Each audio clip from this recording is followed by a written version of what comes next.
Ladies and gentlemen, welcome to COD Zombies HQ. With the recent addition and subsequent immediate removal of the new crossbow weapon here in Black Ops Cold War has brought the topic of new DLC weapons being added into the Zombies mode back into the limelight. So in this video, we've got two primary objectives. The first is to go over recently compiled leaked information about what future DLC weapons will be here in Cold War and Cold War Zombies, with their release date likely being at the start of Season 3, and secondly, to go over why for some reason Treyarch's implementation of new DLC weapons has always been shockingly bad in the Zombies mode throughout its history, beginning all the way back in Black Ops 3. So before we take Treyarch to task, let's look at what's to come. Thanks to my buddy TGR for compiling this list. You can find a link to his channel located down in the description if you want to check it out for yourself. So just like we knew the crossbow would be added here in Black Ops Cold War pretty much since the launch of the games, because various crossbow proficiency calling cards were found in the game files. Similarly, references, strings of code, and assets for other unreleased weapons have been found in this game that are likely to be released both at the start of Season 3 and as part of Season 3 Reloaded. We don't know which weapon will likely release when, but these are the four that we know of so far, beginning with the Scorpion SMG, which has been featured in a bunch of classic Call of Duty games, but most recently for Treyarch, it was featured in the original Call of Duty Black Ops. So a fun little SMG with a fast firing rate. We do already have a couple similar weapons in Cold War, but if you're a fan of the OG Scorpion, you'll be pretty happy that it's likely to return here in Cold War. The second edition is one that is really interesting, especially in Zombies, since this class of weapons is now extremely useful and good in this game, is that of a new pistol, the classic CZ's, the CZ75. Like all of the weapons on this list, this one appeared in the original Call of Duty Black Ops, and is largely remembered for being really fun to use in its Calamity and Jane Pack-a-Punch dual-wielded variant, which becomes fully auto. It'll be interesting to see whether a similar effect shows up on the weapon here in Cold War. Next up, we've got a new sniper rifle. It's one that everybody recognizes. It's the Dragunov. While historically the Dragunov hasn't been that good in Zombies, with how underpowered the sniper class is in this game, it'll be interesting to see if Treyarch buffs the Dragunov at least in Zombies to make it competitive with other weapon classes like ARs, SMGs, and shotties. Speaking of ARs, the final leaked weapon is probably the one I'm most excited about, is that of the FN FAL. This semi-auto AR is a lot of fun to use in its standard non-pack-a-punched FAL variant. When it was pack-a-punched, it turned into a 3-round burst, which I thought kind of made it lose its identity a little bit, but at its core, the FAL is always fun to use, and what's interesting about it is what asset related to it has been found within the files of Black Ops Cold War. That being that the actual chalk outline for the weapon that appears for every wall-buy weapon here in Zombies has been found within Cold War. Now this brings up a bunch of questions on how Treyarch currently implements new DLC weapons here in Cold War and how they might shift the system a little bit in the future. So right now in Cold War, if you unlock a new DLC weapon, the only way you'll be actually able to play with that weapon is if you use it as part of your starting loadout.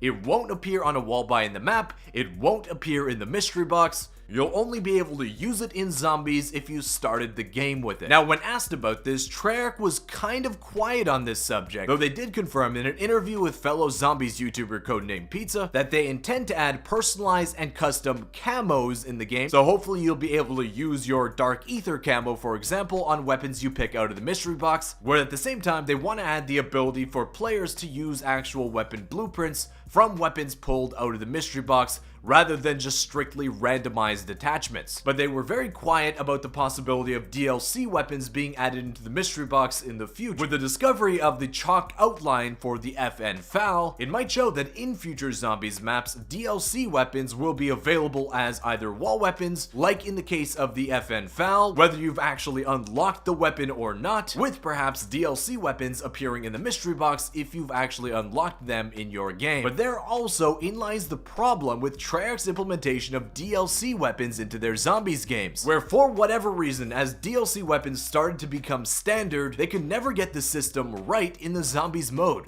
In Black Ops 3, they did have a really good first attempt at it, where in multiplayer you could only acquire new DLC weapons in that game by hoping that luck was in your favor and you'd be able to roll and unlock the weapon as part of a loot box, a horrible system. But if you unlock the weapon in Black Ops 3 multiplayer, you wouldn't be able to carry that into Black Ops 3 Zombies, and instead, Treyarch added those DLC weapons into Black Ops 3 Zombies on a per-map basis. So for example, the DLC Peacekeeper Mark II was added into DLC for Revelations, given a set of predetermined attachments by Treyarch where all players would be able to pull it from the mystery box when you played that map. Now, as a result of that system, you couldn't level up the Peacekeeper Mark II. It would always have the same attachments that you couldn't yourself choose. So a decent system, but it meant that there was zero customization and zero progression options for DLC weapons in Black Ops 3 Zombies. Now, they looked to fix that in Black Ops 4 Zombies, but in a way, they made the problem worse. Because just like in Black Ops 3, the way you acquired new weapons in Black Ops 4 was by rolling them through loot boxes. But now, if you rolled a weapon in a loot box, you could bring it into Black Ops 4 Zombies and use it there too, level up the weapon and unlocking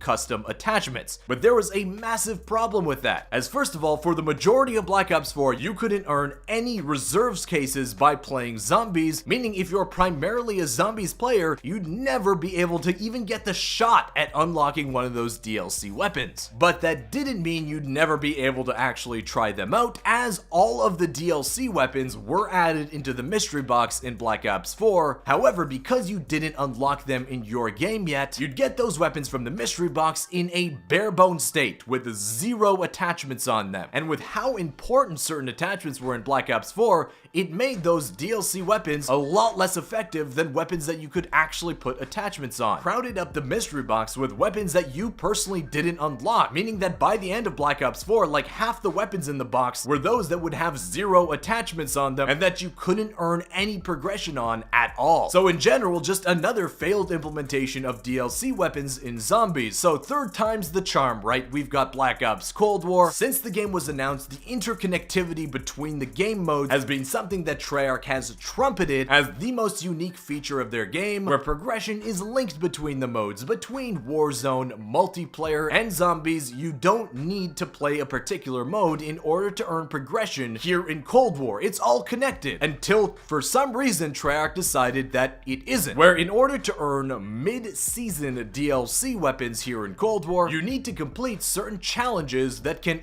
only be done in multiplayer. Now, this isn't really a discussion about the difficulty of those challenges, with some of them being fairly easy but tedious to complete. For example, in the case of the crossbow, where you'll see a lot of players suggesting you just rock a sniper, go into hardcore Nuketown, and just hard scope for days, but it ruins any kind of illusion of cross-compatibility between the modes in this game by forcing Zombies players who have no interest in multiplayer, though they could complete the challenges, choose not to because that's not the mode they're interested in and enjoy playing in the game. Being able to earn DLC weapons by completing challenges in Zombies isn't a matter of complaining about the difficulty of the challenges themselves, but rather the place in which the challenges exclusively are able to be earned. It's starting to feel like Treyarch's really starting to care about the Zombies community once again, which is why it's so weird to see them just forget about the Zombies community in this case and hang us out to dry in what is a critical part of the DLC cycle here in this game. Interestingly enough, the best implementation of DLC weapons into a Zombies mode